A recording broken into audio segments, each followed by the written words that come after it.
to start recording. Bingo. Okay, got it. All right, very good. Good morning, everyone. This is the special meeting of the Board of Fire Commissioners for Tuesday, October the 5th, 2021 at 9 a.m. Good morning to Chief Poria, who's in place of Chief Terrazas, who's away.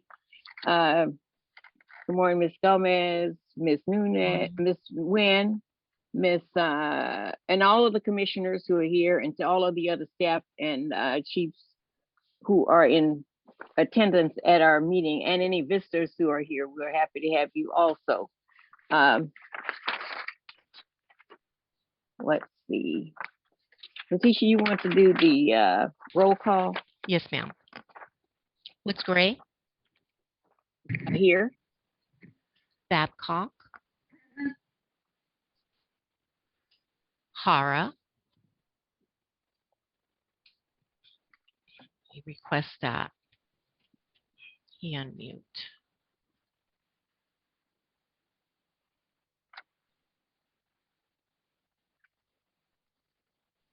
Here. Thank you, sir. Ibarra. Ninberg. Here. Chief Deputy Poyer. Present. And Deputy City Attorney Linda Nguyen. Present. You have a quorum. Okay, thank you, Ms. Gomez. Chief Poria, will you do the flag salute and the moment of silence for us, please? Would you like me to read the blurb before that? Oh, yes. Let's read the blurb first. It's a two-pager. Stand by. All right. I know we've changed it a bit. Persons may listen to this meeting live by dialing any of the telephone numbers listed on the cover of the agenda for this meeting.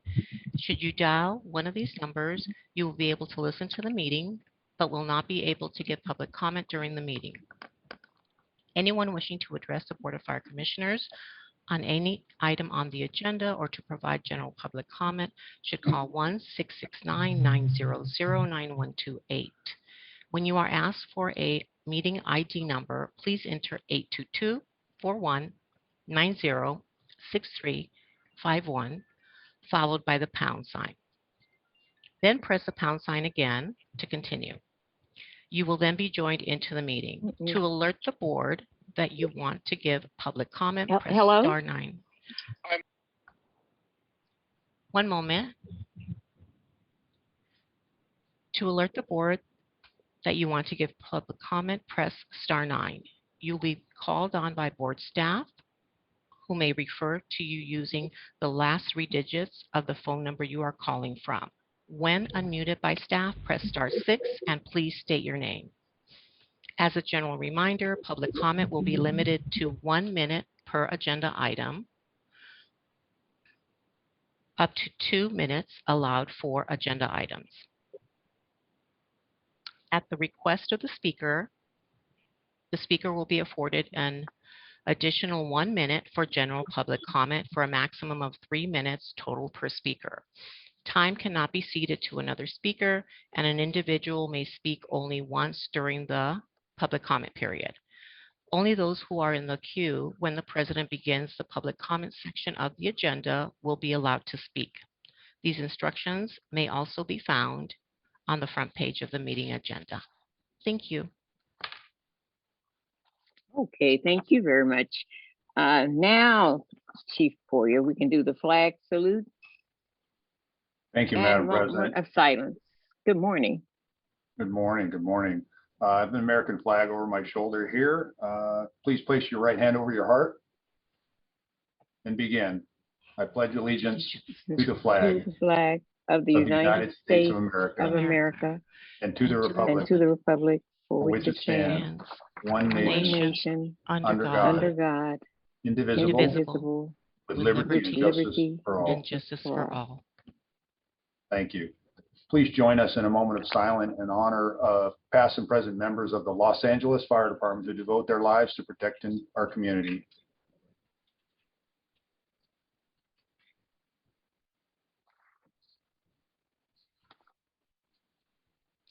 Thank you, Madam President. Okay, thank you, Chief Boyer. At this point, we'll have commissioner comments. Are there any commissioner comments? I have some, yes. Okay, good morning, Commissioner Ninberg. Thank you, Madam President.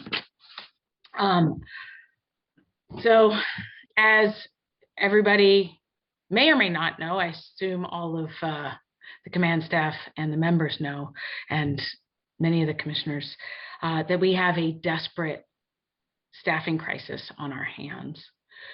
We're closing down companies, and our firefighters are burned out due to forced hires, and the vaccine mandate hasn't even gone into effect yet. So I'd like to request a report back on what the plan is to provide emergency services to the citizens in anticipation of a possible large-scale exodus. I'd like to know what the penalties are for not getting vaccinated. What are we expecting as far as mass resignations, if so, if any? What happens if our firefighters decide, those that have chosen not to get vaccinated, decide to go off on IOD and they're gone for a year? We can't backfill those positions, and they're also going to get paid during that time. So that's why we cannot backfill those positions. Are we accepting lateral transfers? Are we considering bringing back single function paramedics? And what is the department's response matrix when we're severely understaffed? Secondly, I'd like a report back that I'm very, very concerned about fatigue in this department. I've been talking with members, and we are burning our members out. I know that we just came through a pandemic, or we're in the middle of a pandemic. I understand that. But we are burning our members out quickly. And that's contributing to the low morale in this department. So I would like to know, we need to protect those that are protecting us, and we know that fatigue affects cognitive abilities. I believe actually Dr. Hara knows a lot about that, as he helped craft some policies for the medical field on fatigue and mandatory rest. What is the data and the process? So I'd like to know what the policies and procedures are regarding stacking shifts.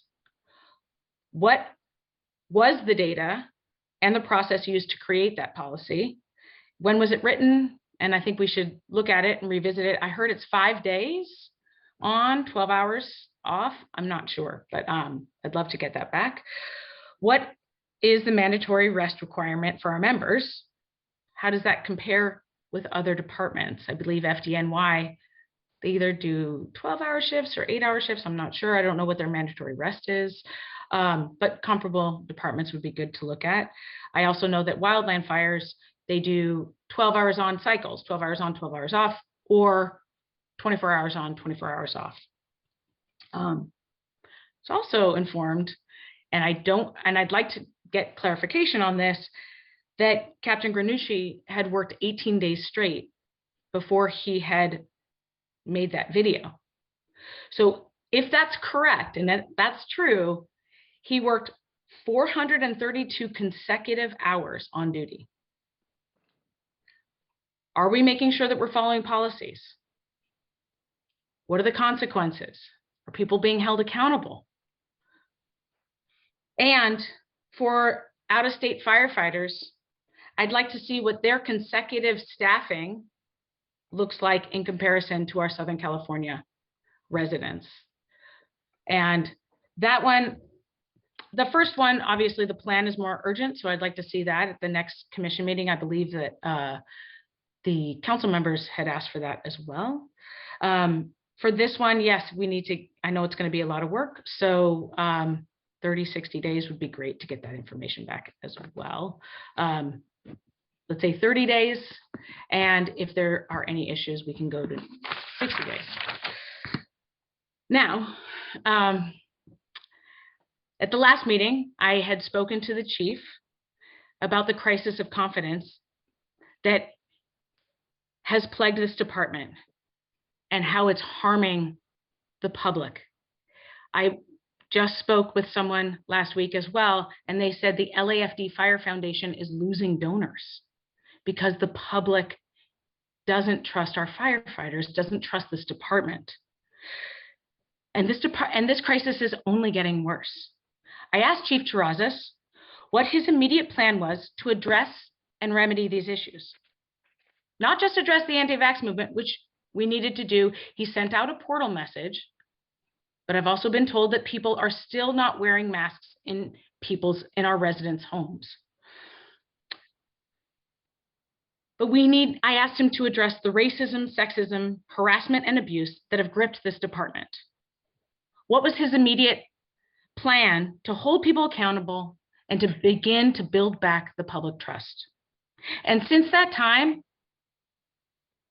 we've heard nothing. Just this past week, I had 3 people that I've met out in the field, I'm not in regular contact with, reach out to me and tell me morale is at an all-time low, that, quote, this ship is rudderless. I have somebody who's higher ranking saying, I don't know what to tell my members. There's no messaging from the top. The chief has chosen to be absent today and attend a conference. Once again, his silence sends a clear message to our members that you are not being heard and nothing will be done by this chief to address these cultural ills that plague this department. This vacuum of leadership is not only harming our members, but the citizens we've sworn to serve. While this department is being ripped apart at the seams, that was a quote from one of the people that reached out to me. This chief is not only silent, he is willfully chosen to be absent. Is this what we expect from the leader of the best department in the world? Is this what we expect from any leader in a moment of not just one crisis, but multiple crises? Of course not. This is unacceptable. Our members deserve better, and our city deserves better. This department desperately needs a leader that can meet this moment of crisis and restore both department morale and the public trust. Thank you. Okay, are there other comments from other commissioners?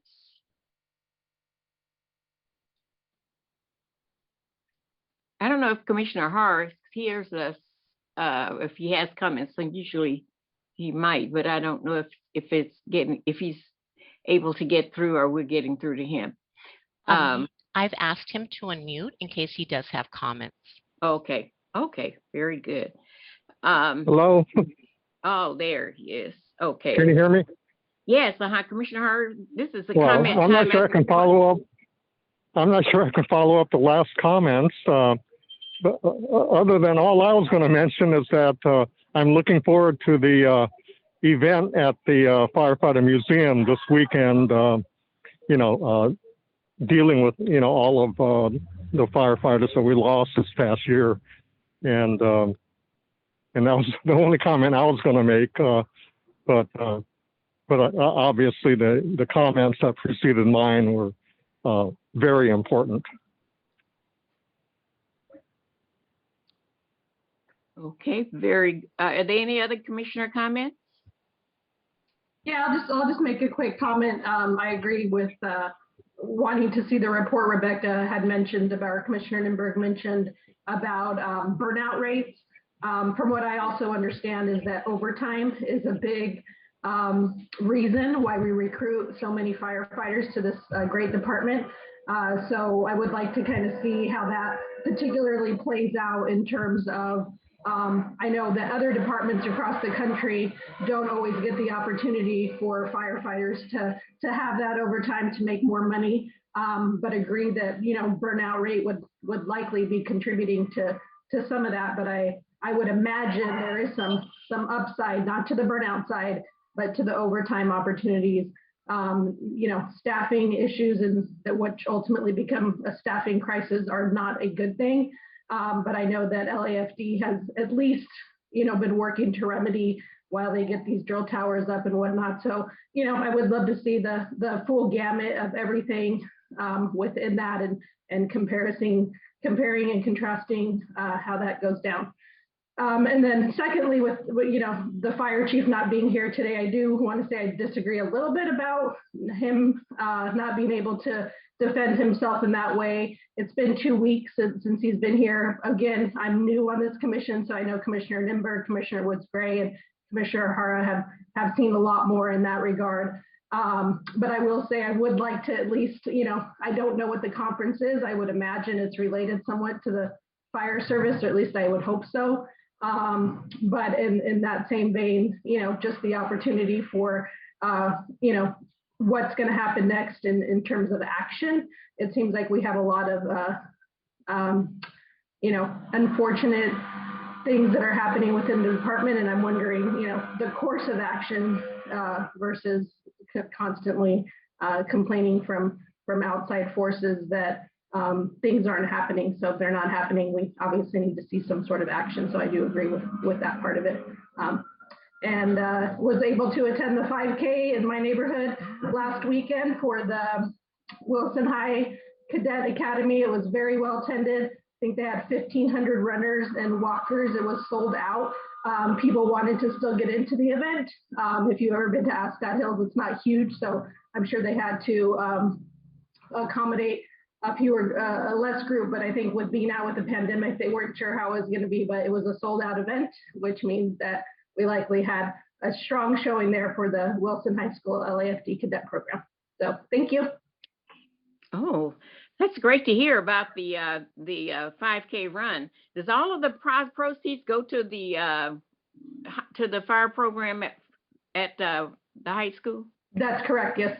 Yes. Oh, that's really good. Mm-hmm. Mm-hmm. That's really great. Yeah. Good to see so much support for that program over there too. Yes, definitely. And all the young folks were out there volunteering in their LAFD shirts and uniforms that are provided. So it was great to see their presence on hand, along with Engine 16 from Station 16 here in El Sereno. So thank you. Oh, great. Did you get any pictures? I did. Yeah, I posted some, so I'll send them around. With me if you could. Yeah, definitely. My cell phone number that's on the list. Okay, will do. Absolutely. Oh, that would be great. I'd love to see that. Sure. Okay, very good. I think we've heard from every commissioner. I just want to mention the fact that we have been celebrating Hispanic Heritage Month, and I want to acknowledge that because of our department, and I just want to make sure that our Hispanic brothers and sisters know in the department that I see them. I appreciate you, your culture and your history. And I support and stand behind and continue to push for more diversity within our department, especially in the women's department. We need more female, Hispanic female firefighters. And so we will continue to work on that. And it's important that everybody gets vaccinated. I think everybody has had many vaccinations in a lifetime. And this is like one more vaccination that I think will help to keep not only the firefighter and their families safe, but help to keep our clients, which is most important, and the other firefighters that they work with in a safe position. And I hope that all of the commissioners have also had their personal interviews with the organizing and training program that Dolores is doing, because that will be coming to an end soon. But they should have contacted every commissioner. Okay, with that, we will now move to the next item on our agenda, which is the report of the chief. Chief Poirier, do you have a report for us? Yes, Madam President. Good morning again, Commissioners. Thank you to Commissioner Babcock for participating in that Ascot Hills 5K. Tremendous support for the Wilson High Magnet program. The young men and women that participate in that greatly benefit. So thank you for your participation in that. I do have a brief report of activities for Fire Chief Terrazas for the period of September 22nd through October the 5th. On Tuesday, September 22nd, the Fire Chief participated in Fire Rescue 1 Boyd Street webinar, which was a panel discussion on lessons learned from the Boyd Street fire of May 16th, 2020, where 11 LAFD firefighters were injured. He and the other panel members discussed the fire, activity since the fire, and lessons learned. On September 25th, Saturday, the Fire Chief attended the Los Angeles Firefighters Relief Association and United Firefighters of Los Angeles Memorial Luncheon held at the LAFRA headquarters in Eagle Rock, where they hosted and honored 8 families of the members we have lost over the past 2 years. That's the end of my activities report, unless there are questions. Are there any questions, Commissioner? Thank you, Madam President. Okay, thank you very much, Chief Boyer. Next on the agenda is the public comment period. I'm going to request to unmute number ending in 108. Please be prepared to let me know which agenda item or items you will be speaking, and then I can confirm the length of time that you'll have. Thank you.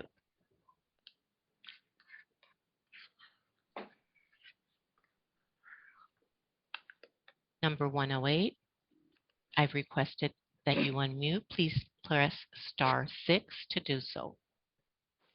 Hello. Hello, good morning. Good morning. I have general public comment. Okay, then you'll have, one moment please, just clarifying, you'll have 1 minute to speak and then go ahead, sir.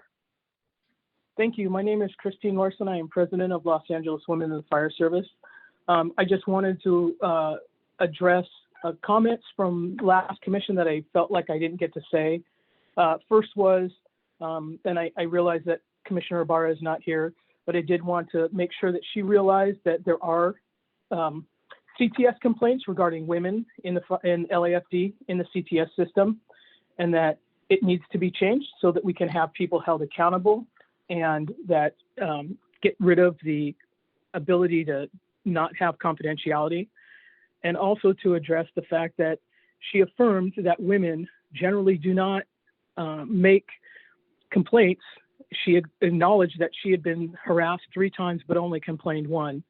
I think that is a broad statement from somebody who sits in the position that she does, that women remain silent even when they are harassed. And that continues to plague the LAFD at this time. Thank you. Thank you for your call. Number ending in 403, I'm requesting that you unmute.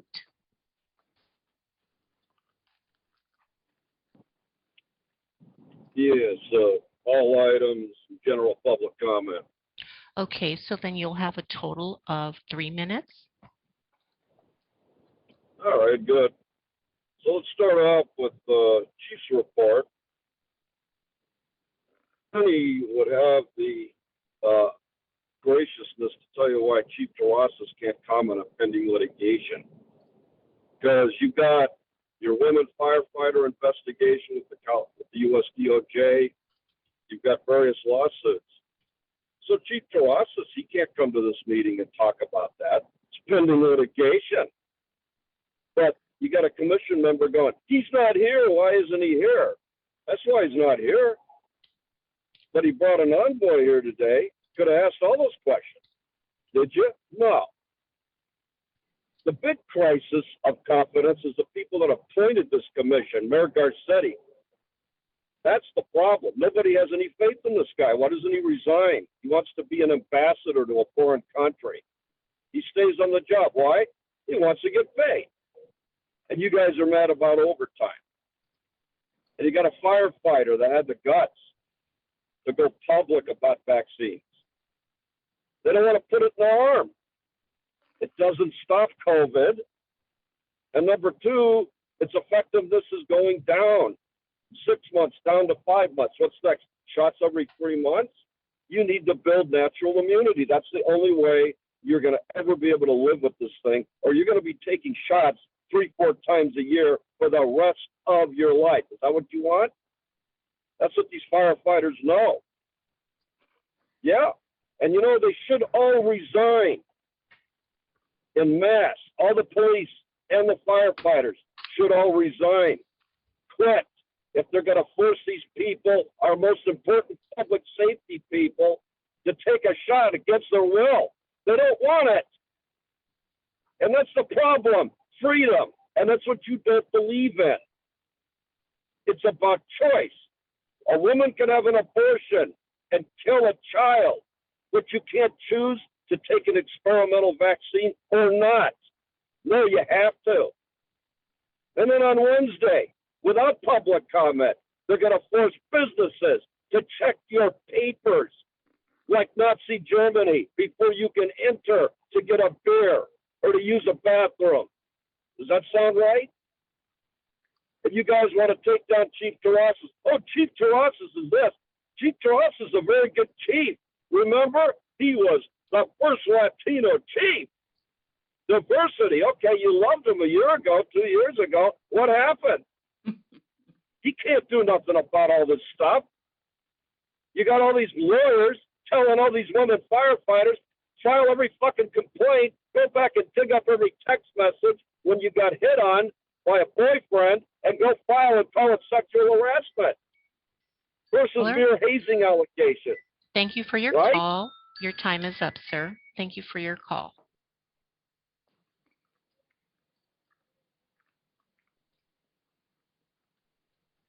The next number is ending in 820.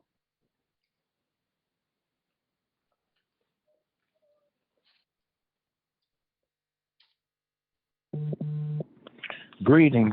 I'm Pastor William D. Smart Jr., President and CEO of the Southern Christian Leadership Conference of Southern California.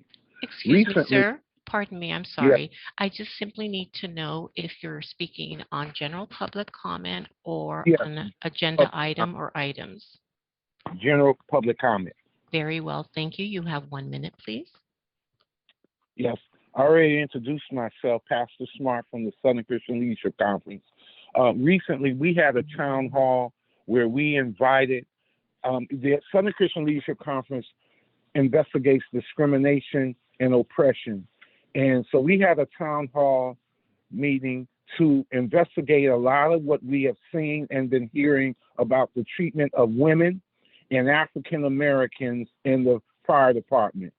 Our report will be coming out shortly, but we were very disappointed to hear the way that African Americans and women are treated in this program. And we realize that there are serious problems.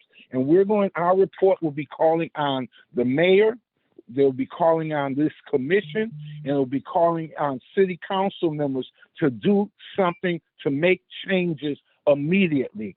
African Americans and women shouldn't have to go through the treatment they are going through in this fire department. There is a crisis of leadership. There is a crisis of concern. There seems to be a crisis of care about this important aspect of your commission. Thank you, caller. Time is up, sir. I apologize. Thank you. Thank you.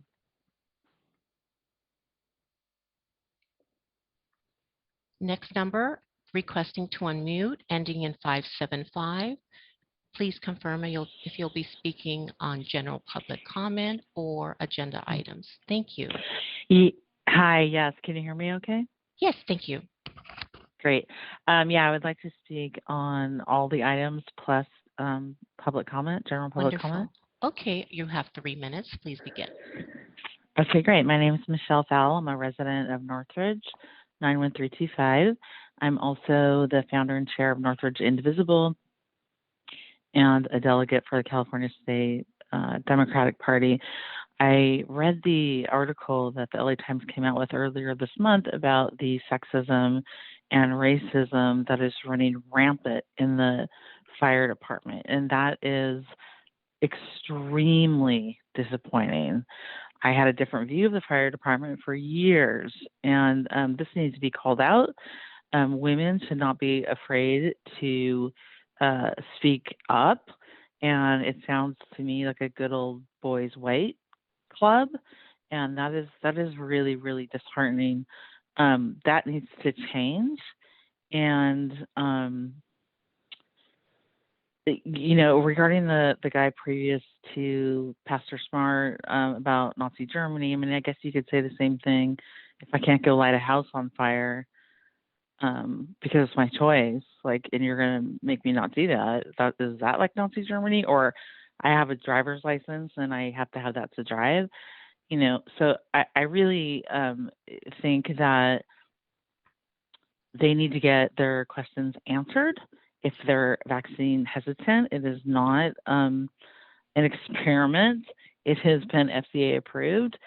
So, I think that all of our public servants should be vaccinated without question. And let's go back to the sexism and racism.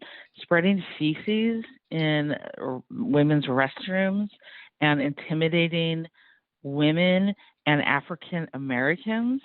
I was also on that town hall that Pastor Smart mentioned and was horrified about the abuse and the exclusion of women and African Americans who want to serve their communities. What is the problem? To me, it sounds like infantilism and male toxicity to the extreme. And I don't know if it would make sense to relieve them of their duties. Sounds to me like probably. Or get someone, a mental health professional in there to have them deal with their issues and not treat people this way. That is not right. I'm paying very, very close attention. I have built coalitions, not just in Los Angeles County, but also around the state and the country. And I am more than happy to bring massive media attention to this issue. We have to do something. I'm not going to sit quiet. So thank you. Thank you for your comments, caller.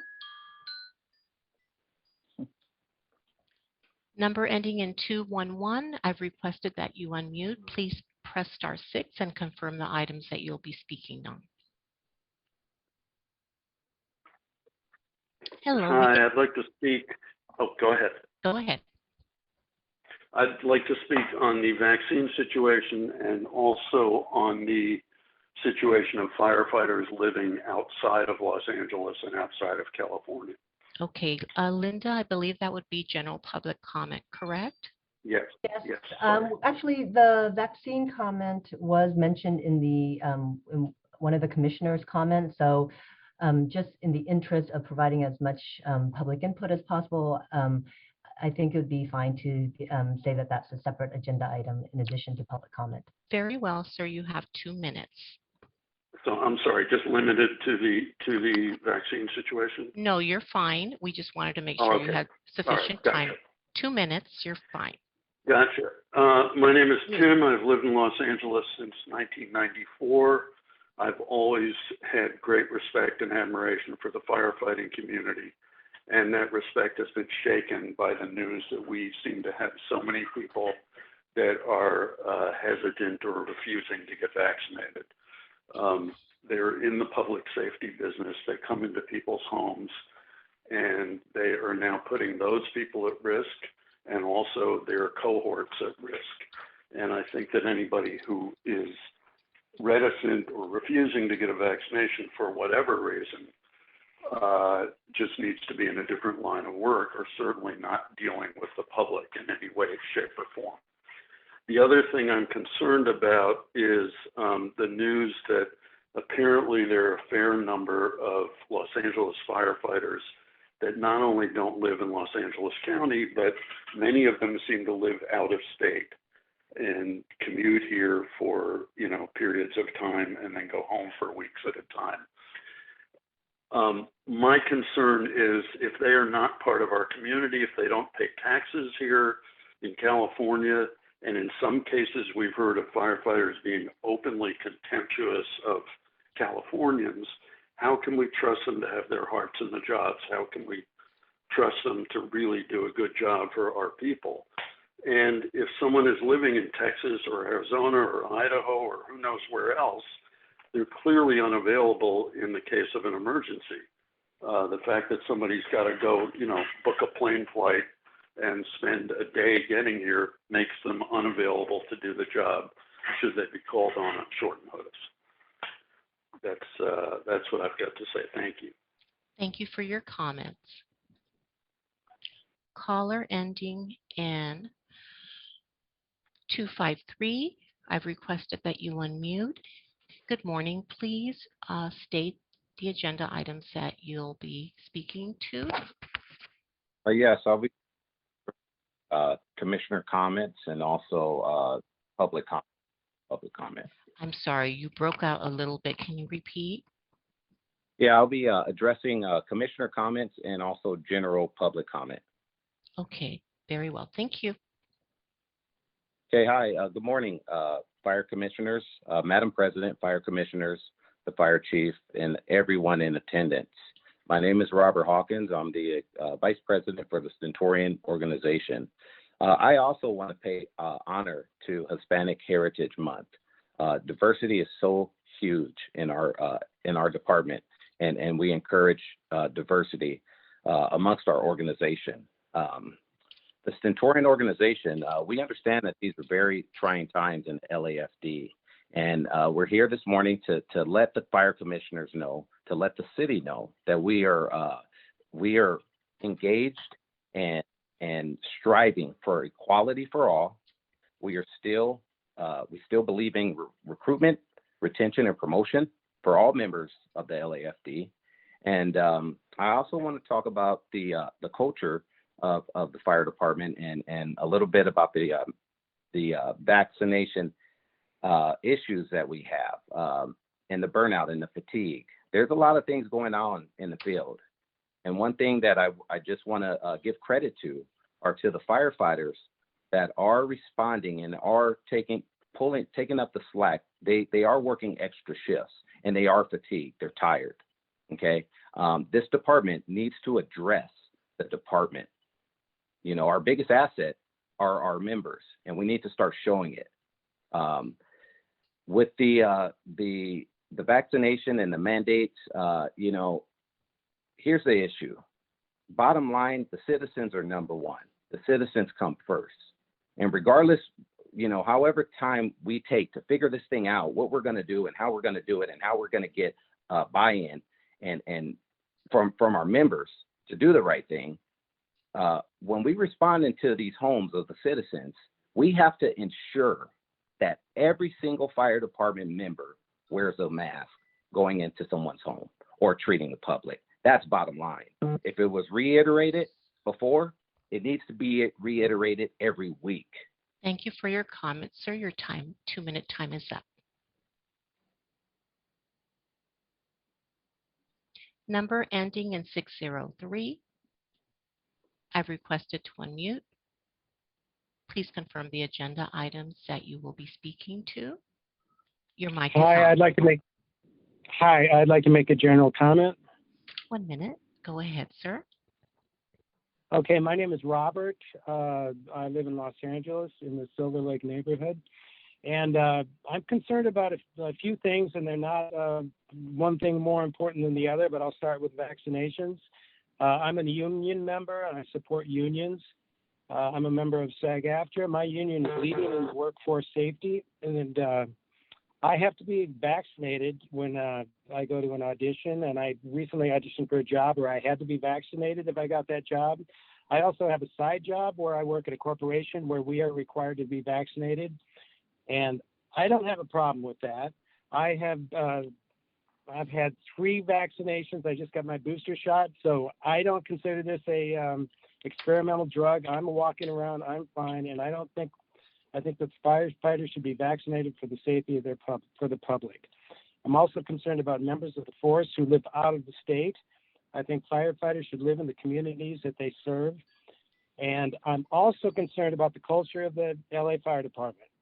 As other commenters have said, I've always thought that the fire department was a very thank you for your prestigious comments. organization.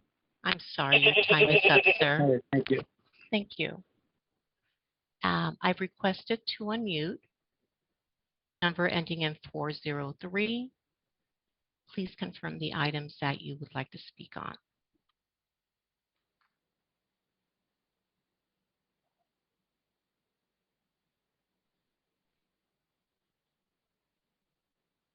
I've again requested 403.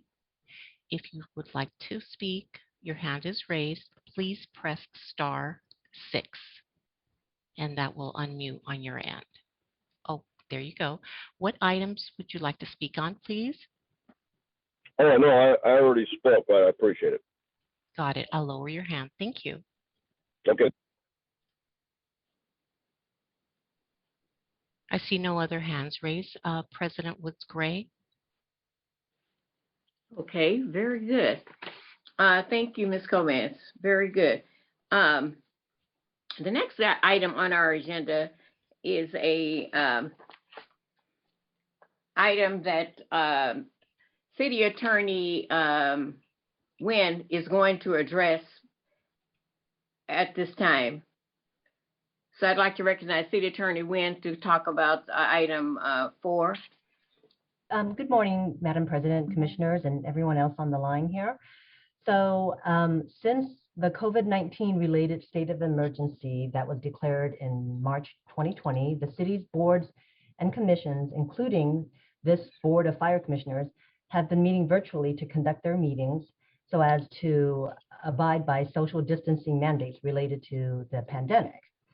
Normally, the Brown Act has very strict requirements for virtual or teleconference meetings. For example, if a commissioner is teleconferencing from home, that commissioner's address needs to be disclosed, and public access needs to be provided to at all locations from where a commissioner is teleconferencing, even if it's that commissioner's home. So you can see that these requirements are very strict, and they make teleconferencing meetings impractical. With the COVID-19 pandemic making in-person meetings unsafe, the governor issued executive orders that relaxed the Brown Act rules regarding teleconferencing, specifically Executive Order N-29-20 that was signed on March 4th, 2020, and Executive Order N-08-21 that was signed on June 11th, 2021. So all of the Board of Fire Commissioners virtual meetings since 2020 have been made under these relaxed rules. That's one of the reasons why you'll notice that these meetings have been called special meetings, because there are meetings under those executive orders. So the executive orders provisions that relax these Brown Act requirements for teleconferencing expired on September 30th. To permit state and local agencies the ability to continue meeting virtually without adhering to the strict rules of the Brown Act, the legislature passed AB 361. It's urgency legislation that became effective on October 1st, 2021. So AB 361 allows the Board of Fire Commissioners to continue holding virtual meetings under the relaxed rules originally set forth in the executive orders, with some additional requirements. So to continue holding virtual meetings under the relaxed rules, the Board of Fire Commissioners needs to make a finding that meeting in person would present an imminent risk to the health or safety of attendees. Furthermore, this finding needs to be done every 30 days, at least every 30 days, if the Board of Fire Commissioners wants to continue teleconferencing under the relaxed rules. If the board does not make the finding today, or at least every 30 days thereafter, then it can only continue to make teleconferencing, or it can only continue to have teleconferencing meetings under the strict rules. So I can take any questions from the commissioners at this point, and the commissioners can discuss as well. And at that point, if the commissioners are so inclined, they can vote on whether or not to make this finding. Okay, commissioners, are there any questions or comments on this Yes, particular Madam. item? Yes, Madam President, this is Commissioner Commissioner Babcock. Babcock. Thank you. Thank you, City Attorney. I'm going to definitely vote to obviously extend this for the next 30 days.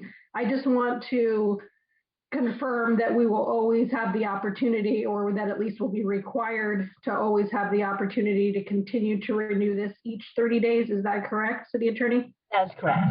Okay. And obviously this is, a mandate coming down from the governor's office. Is there a sense that ultimately, whether or not there is anything in the future that we would be going back to public meetings, or is that going to be a choice on our end as far as you can tell? Oh, the Board of Fire Commissioners, I believe they, because the executive order expired and the county rules regarding social distancing have been relaxed. I think, let me confirm, but I believe that if the board chooses to have in-person meetings, it can have in-person meetings. But this is what AB 361 does, is just allow you to have teleconferencing meetings under relaxed rules if you wish to do so. Got it. Okay, so that'll be in effect indefinitely as far as we can see. Yes, AB 361. I will add that this, the relaxed Brown Act rules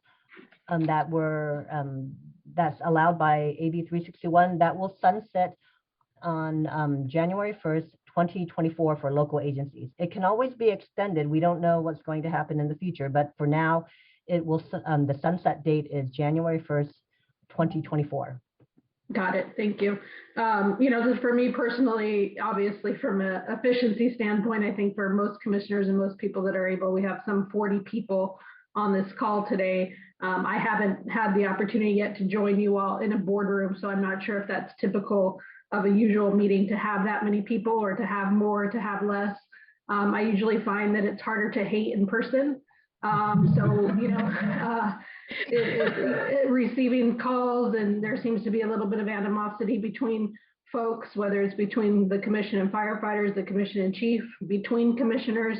I would like the opportunity at some point to definitely reserve the right that we do meet in person eventually. However, until we see these vaccination numbers get up, I do want to protect all of us in any type of room, which I think is important. So as long as we can continue to reserve, this vote every 30 days and see where we're at and take a pulse of where we may be, I will vote to stay on Zoom, of course, with hopefully the opportunity of wanting to get back together in person at some point. Commissioner Babcock, I just want to clarify that this vote does not mean that the board is declining to meet in person. This vote just allows the board to continue to meet virtually on a 30-day basis. Correct, for the actual board meetings, correct? Yes. I apologize, yes, for that misspeaking. Got it. Makes complete sense. Thank you, City Attorney. Okay, thank you, Commissioner Babcock. Are there other concerns or questions? Comments from commissioners?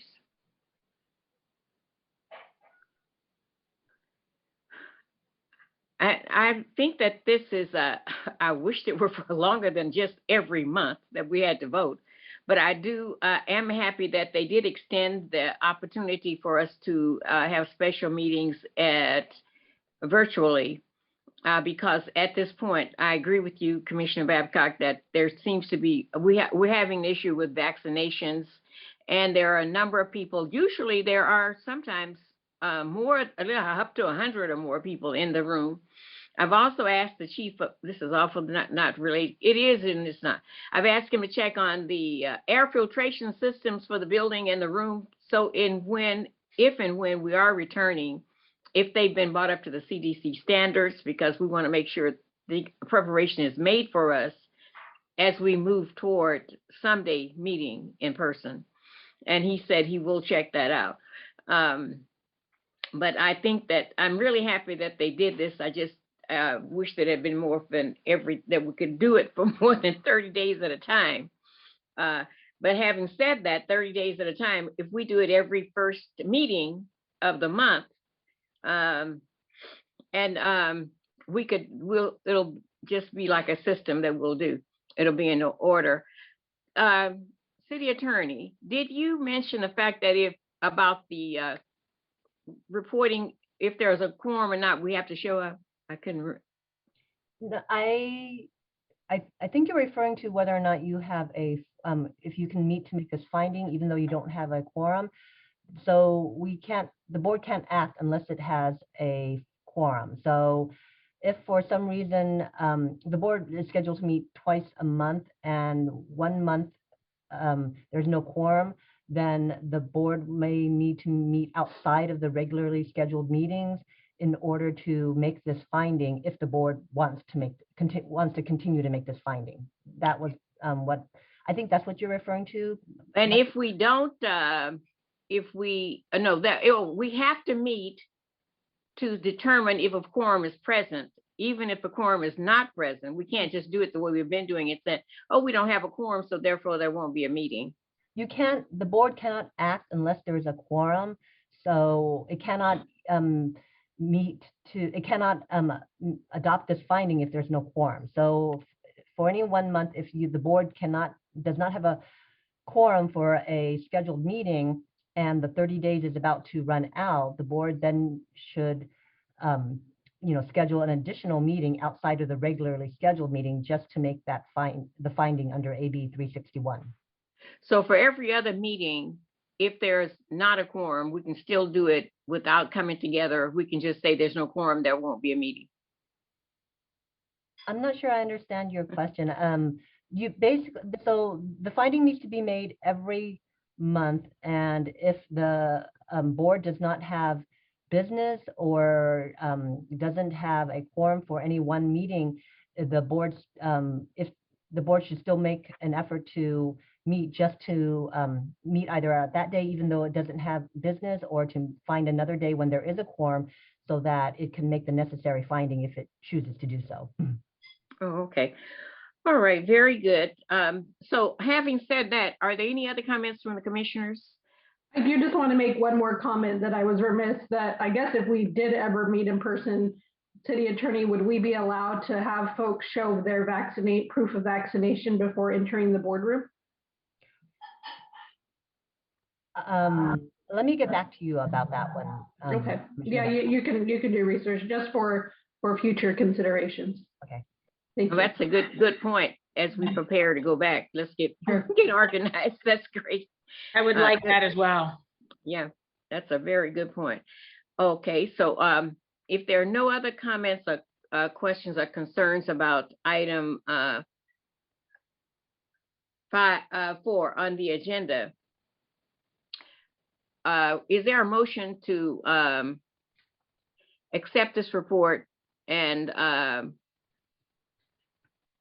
determine that we will have virtual meetings at least for the next month? Madam President, the motion should mention something about the board finding that meeting in person would present imminent risk to the health or safety of attendees. So we need to actually read 4A as stated. If you can read the part about you can, for example, you can make a motion that pursuant to Government Code Section 54.953, subsection E1, the board finds that holding its meeting in person would present imminent risk to the health or safety of attendees. That would be a motion that would accomplish the findings needed under AB 361. Okay, is there a motion from the commission? Yes, I will make a motion. I was looking here for a city attorney. She wrote it up for us, so I was looking here. I will make a motion regarding the relevant provisions of AB 361 that there currently remains to be an imminent risk for us to get together in person and for the next 30 days to hold any board meetings via teleconference. Second. Okay, so it's been moved and seconded. Ms. Gomez, would you do a roll call, please? Yes, let me request that Commissioner Hara unmute so he's prepared.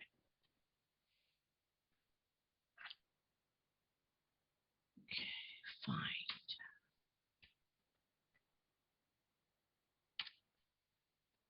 Oh, I don't see him on. Are you there, Commissioner Hara? I don't see him. Okay. Woods Gray? Aye. Babcock? Yes. Hara? Ibarra?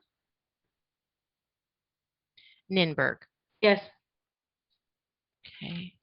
I don't see him on. I've searched for his name. Oh, there he is under, again, 200. He must have gotten disconnected. Commissioner Hara, I just requested that you unmute, and I'll rename you again. Hello, sir. You kept muting me. Aye. Hi. The motion carries.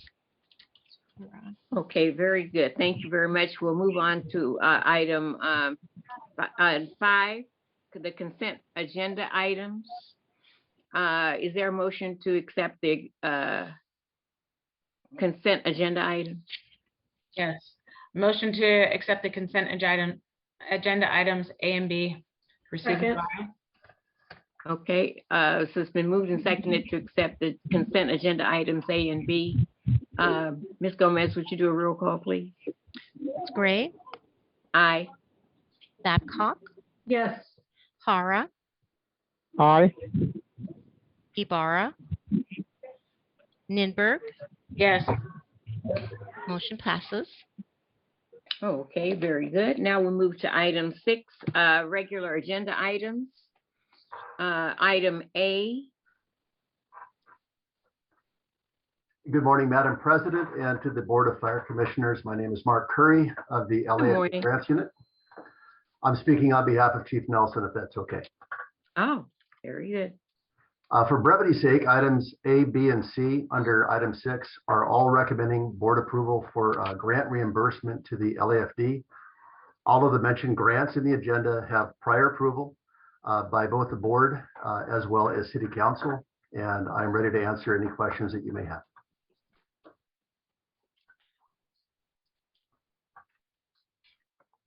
The one question that came to my mind was when we see the grants, they are usually for a couple of years in the past.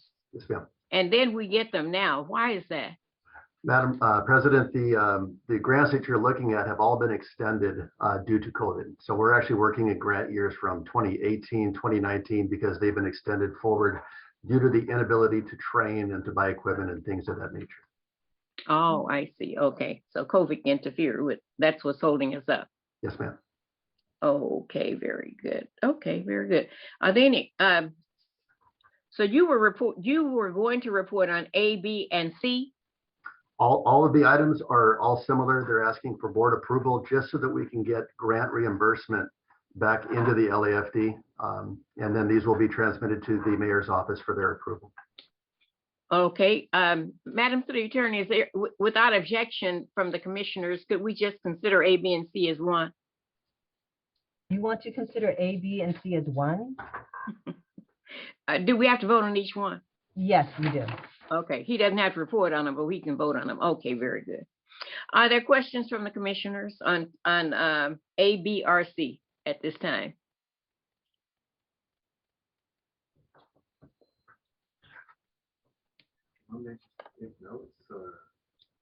Okay, seeing none, is there a motion to move 6A? Motion to approve 6A to go forward to be granted by the mayor's office. Second. Okay, it's been moved and seconded to approve 6A. Ms. Gomez, would you do a roll call, please? Ray? Aye. Babcock? Yes. Hara? Aye.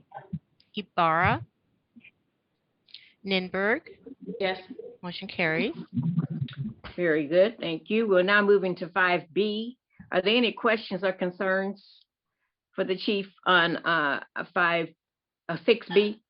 Motion to approve 6B for mayor's consideration. Second. Okay, it's been moved and seconded. Ms. Gomez, we have roll call, please. That's great. Aye. Babcock? Yes. Hara? Aye. Ibarra, Ninberg. Yes. Motion carries. Okay. The next item is 6C. Are there any Motion to questions? approve 6C for mayor's consideration. Second. It's been moved and seconded to approve item 6C. Ms. Gomez, may we have a roll call, please? Woods Gray, Aye. Babcock, Yes. Hara, Aye. Ibarra, and Ninberg.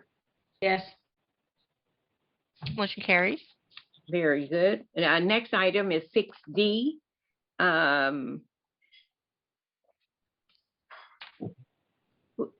Who's reporting on this? Dr. Sanko? Good morning, Dr. Sanko. Morning, all. Can you hear me okay? Yes. Okay. Good morning. Yes. How are you? I'm doing really well. President Woods Gray, commissioners, thank you. Again, my name is Steve Sanko. I'm a board certified emergency medicine and emergency medical services specialist. I currently work with the Fire Department EMS Bureau, and I'm here to report to you on the status of our therapeutic van pilot. As you all know, the Los Angeles Fire Department health agency is one of the largest providers of acute unscheduled care in Southern California. And we receive a large and growing number of 911 calls for patients experiencing mental health exacerbations. Prior to COVID in 2019, we had approximately 24,000 911 calls for help classified as behavioral health emergencies. The real numbers are probably close to double this, simply because case incidents are oftentimes classified based on minor trauma or use of intoxicants or things that where the underlying driver of the 911 incident was in fact a mental health break, a mental health exacerbation. So the historic approach to these incidents was to transport all patients to the emergency department, where they're often restrained, sedated, undergo unnecessary and invasive testing, where oftentimes they will get inconsistent and sporadic medication treatment.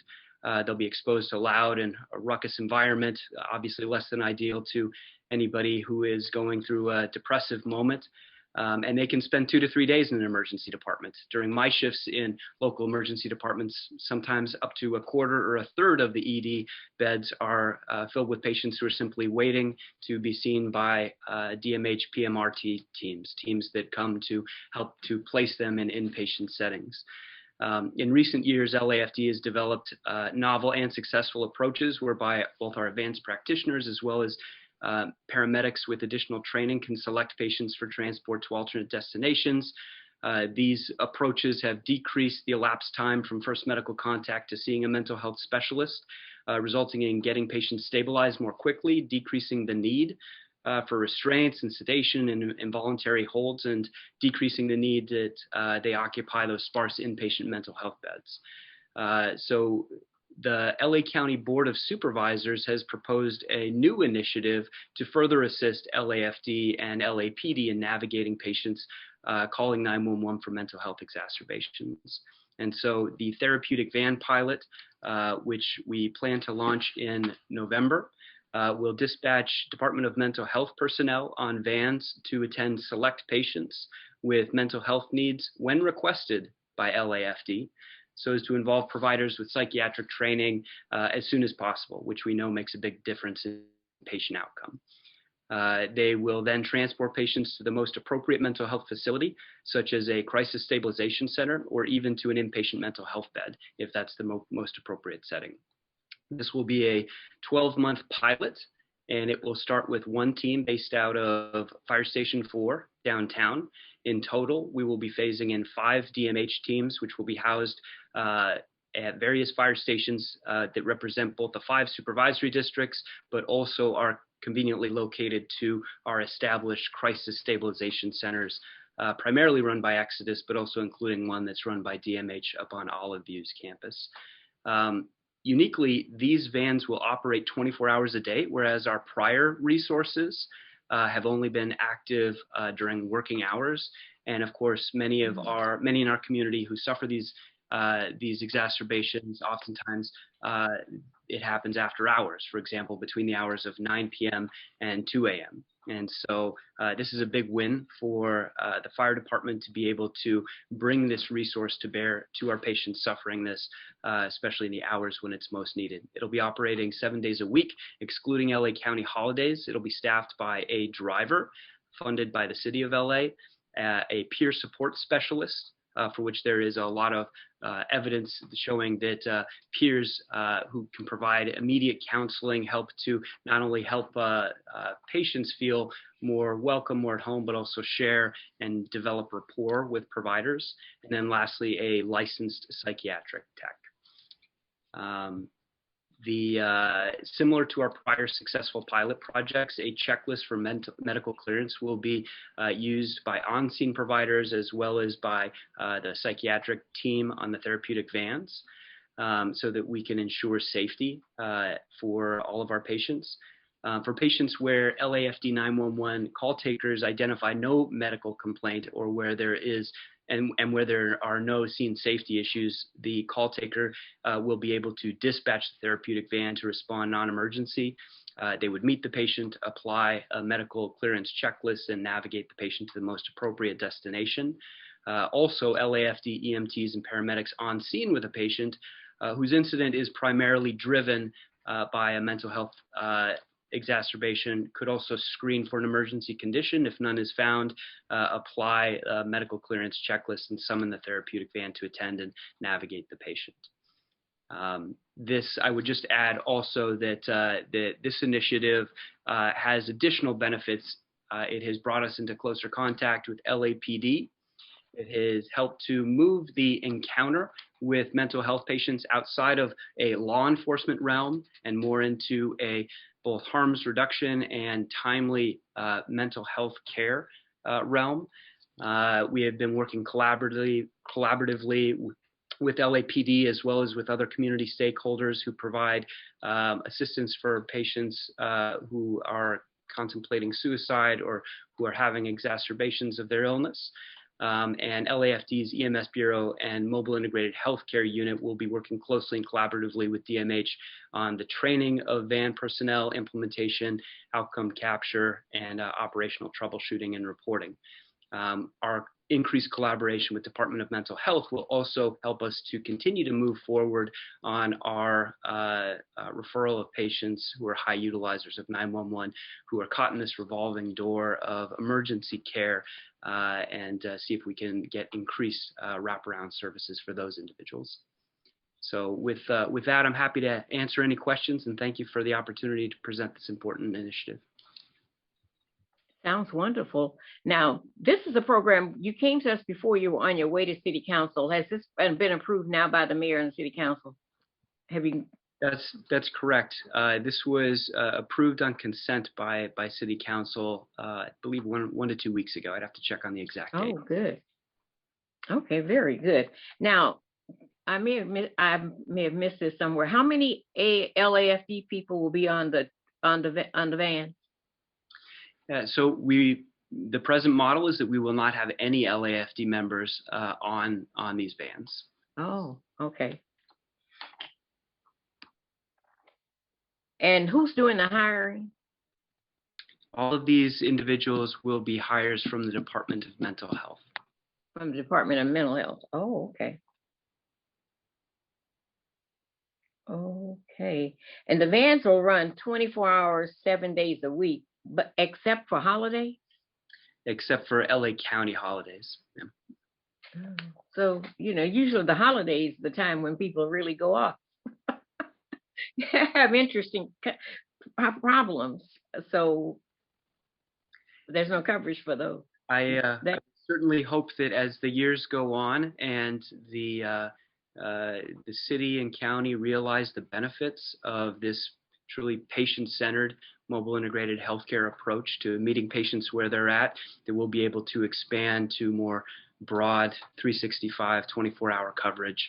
But we are really interested in introducing things in a measured and stepwise and collaborative fashion that is measurable, and where we can continue to publish our results so that they are reviewed very closely, not only by our policy decision makers, but also those in the scientific community to make sure we're doing right by all of our patients. Okay, I see. How many mental health agencies can you transport people to? I know that UCLA Harbor has a mental health ward, but how many are there public places that you would go to, or are they private places? So there are a lot of different types of locations to receive mental health services, and they include Department of Mental Health clinics, private clinics. They include emergency department psychiatric EDs, of which there are very, very few. Also, there are crisis stabilization centers. And these are for kind of acute, unscheduled exacerbations, or also for off-hours refills of medications, or very, very brief interventions to help with patients who were approaching an exacerbation. And so over the last several years, we've partnered up with Exodus Recovery, who has been a very strong partner of DMH and DHS in the past. And we were lucky enough to get on board with them very early on, primarily because the medical directors here in the EMS Bureau have also worked at our county facilities that have had very close contact with Exodus. And so Exodus has facilities at across the street from LA County USC, on MLK's campus, on Harbor's campus, as well as one on the west side, kind of at the intersection between where Culver City meets the west side of West LA. There's currently no Exodus up in the Valley. However, there is a Department of Mental Health clinic that serves a similar role, that's located just off campus to Olive View Medical Center. Oh, okay. Very good. That's good to know, because I know there's a dire need for the services. Commissioners, one other question was, did you have a press conference for this already? Yeah, I wasn't on board in this capacity at that point, but roughly a year ago, there was a press conference to discuss this issue that included both city and county officials. And so we're now at a point where we'll actually be implementing this, and we're very excited. Needs to do some kind of a public announcement so people know that you're out there. If it's not a press conference, they need to do something. I seem to think that the good things that we do are not covered by the media enough. And I think it's because we're not putting it out there. Yeah, I think at the most appropriate time, we'll certainly do that, and we look forward to having the commissioners together so we can celebrate this success. Thank you very much for all your work. This is a very important program, and many groups in the city will be very happy to hear about this particular kind of services. Commissioners, are there questions or comments for the doctor? Yes. Thank you, Dr. Senko, for this. Yeah, I mean, I'm just quick math, 137 psych calls a day. It's a lot, you know? So I'm grateful that we are looking at alternatives, and alternative dispatch is great. And this pilot starts on November 1st, correct? Yes, Commissioner. Okay. So I am a little bit confused about what our actual interaction with them is. It says they can't go out on emergency calls. They can only be dispatched to non-emergency calls. What does that mean? And yeah, I just need some clarification on that. Of course. So responding, when I say non-emergency, it's meant to describe how units respond. If they respond emergency, it's lights and sirens. If it's non-emergency, then they're driving without lights and sirens. Safety is one of our primary considerations, both for our patients as well as our responders.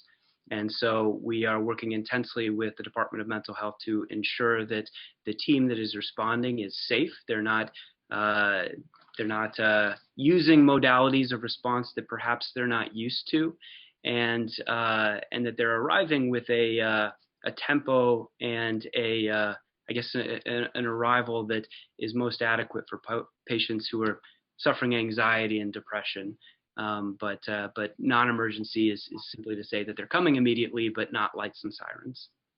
Okay, great. So like the 137 calls will be classified as non-emergency, but by dispatch, correct? So the response of the therapeutic vans will be classified as non-emergency.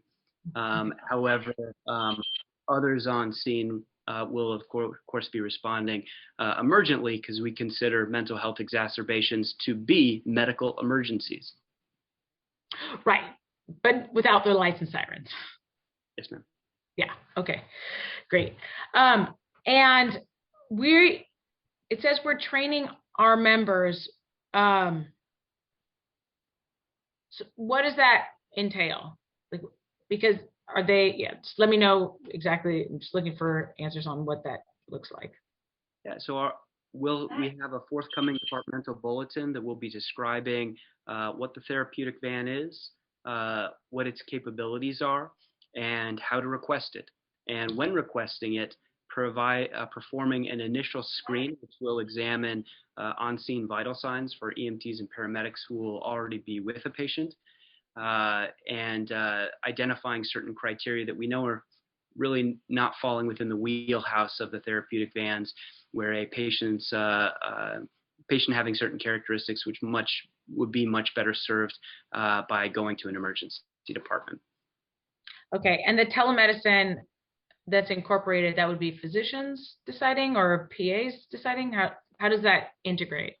Yeah, so LAFT has a successful and well-noted telemedicine operation within our mobile integrated healthcare unit that utilizes advanced practice providers with prior emergency department experience who have basically made it through our gauntlet of training and high scrutiny case review, and they are available to provide field initiated telemedicine to units on scene with a patient who they may be on the fence with. They're not sure, hey, maybe is this appropriate for the therapeutic van or not?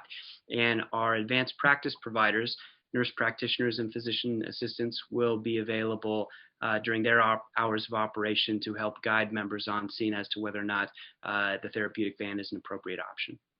Okay, so this is prior to dispatching the therapeutic van. That's like the therapeutic van is not gonna, the county is not gonna be, are they working with our telemedicine? How is that? So there are two ways the therapeutic van would be linked to an incident, either from EMTs and paramedics on scene, and they can apply a checklist and call Metro Dispatch to request a therapeutic van be added. Or if they're on the fence, if they're not sure if it's an appropriate patient, they can contact telemedicine, and telemedicine can guide them through the process and decision making and help them decide. And ultimately, that could result in the dispatch of a therapeutic van on scene. Alternatively, without units on scene summoning the therapeutic van, alternatively, a 911 call taker could identify a patient with very select characteristics for whom the therapeutic van could be sent in addition to other LAFD units to ensure scene safety. Okay, so it would be our members calling using the telemedicine. Yes, ma'am. Okay. And is there any interaction? Police, I believe they have, it's called smart cars. Are you dealing, or is there any interaction with that? I know that you were talking about working closely with PD, and of course harm reduction is key, especially dealing with these issues. Is there any interaction with, how does that look? Yeah, so we've had ongoing discussions with LAPD, both their primary public safety answering point representatives, in other words, their dispatch team, as well as members of the mental health evaluation unit, the MEU within LAPD, who oversees the SMART team response. For those of you who may not be aware, SMART teams it's a highly successful model funded by the DOJ within LAPD that dispatches both a Department of Mental Health specialist as well as a uniformed LAPD officer, non-uniformed LAPD officer. And that approach has allowed LAPD over the last several years to engage clients, to navigate them to mental health crisis stabilization centers, as well as the emergency department. Their approach is primarily geared towards individuals who have a high likelihood of requiring involuntary holds. Mm-hmm. This approach is a little bit different. It's focused on patients who are less likely to require an involuntary hold. And so we've been working closely with them in terms of trying to make sure that we each address the appropriate patient population. And also we're working together in case there are changes. These can be dynamic interactions with patients. And our goal is everybody's safety and getting patients timely care. Okay. Excellent. So that is going to happen probably at the dispatch. I mean, at the very initial call dispatch. Yeah. So we won't be dispatching the SMART teams. Right. Right. That'll go to PD, obviously. Yeah. Okay. However, what? Sorry, I interrupted you. No, that was it. Oh, okay. Excellent. You mentioned metrics. What are the metrics you're using? What are you following? And how are you measuring the success? Yeah, so some of the metrics that we're looking at, which I believe were also included in the report that's on the publicly available agenda, include number of incidents, number of transports to mental health crisis centers, number of transports to an emergency department, which I should note isn't would never be categorized as a failure.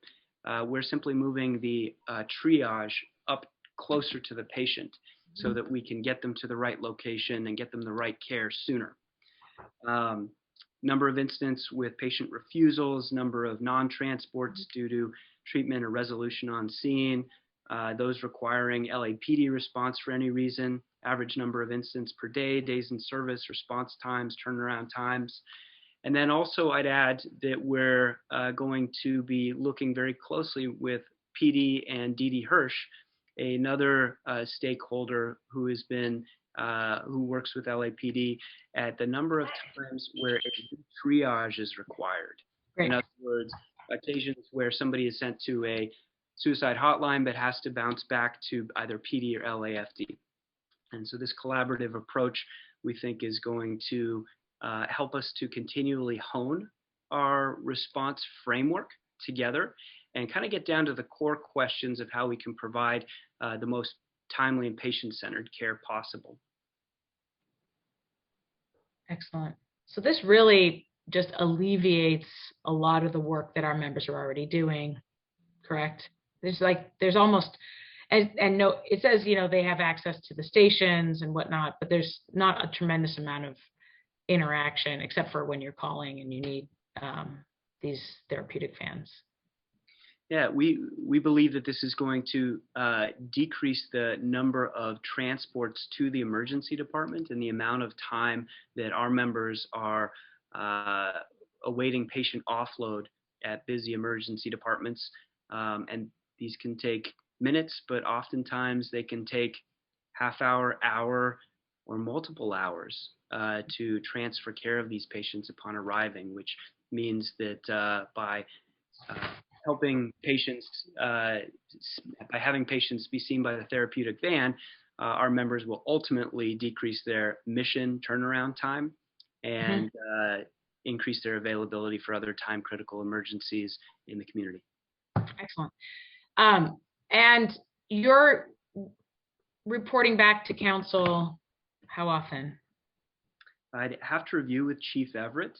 My understanding is that it's quarterly, but I'd have to confirm. Excellent. I'd love to see that if you could come and present here quarterly so we can track the progress. This is really exciting that we're doing this. I think it's critical that, we have county mental health professionals here dealing with these critical issues so that we're not, taxing our call load, our members, and putting in trained mental health professionals in to deal with these issues. So I'm really I'm really happy to see that this is going forward.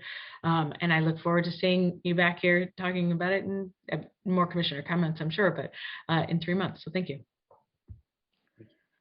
Thank you, Commissioner Lindberg. This will probably be valuable to both the police and to the fire department, which is really great because the community has been crying out for other services for mental health people other than police and fire. So this is going to be a great experiment, and I look forward to the reporting back to the successes that we get to hear the stories of, because I know that there will be many in the field. Were there other commissioner comments or concerns? Can't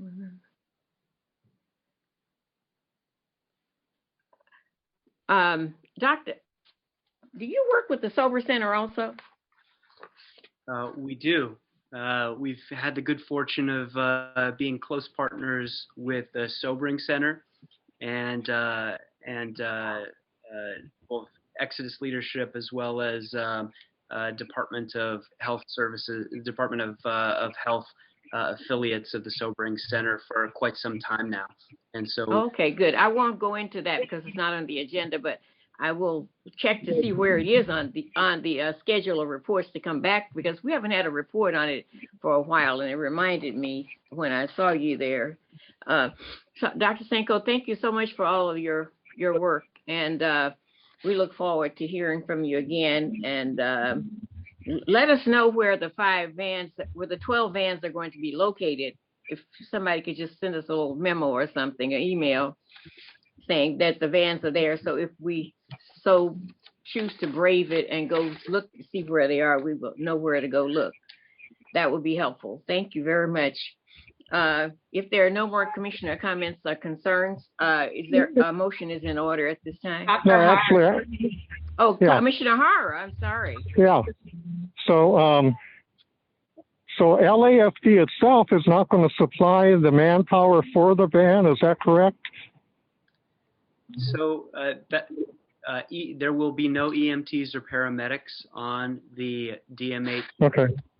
And then so all of the personnel there will have Lantham and Petrie Short privileges if a patient needs to go to directly to a mental health facility. Is that correct? One of the members on board the DMH therapeutic van is a licensed psychiatric tech who is LPS certified to place and lift hold. Okay. And then, I run the COVID test center for the county, actually, and we're, right across from Exodus and what have you. And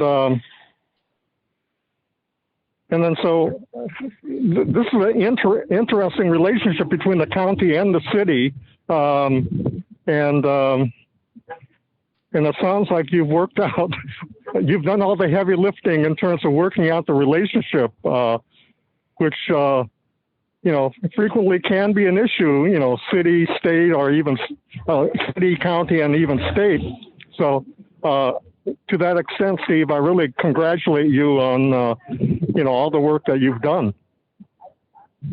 Thank you, Dr. Hara. I think the foundation for this was laid both with building our relationships with Exodus, the launch and building of our advanced practice response units, our OSHPA-sponsored pilots for alternate destination paramedics, the collaboration on SR4.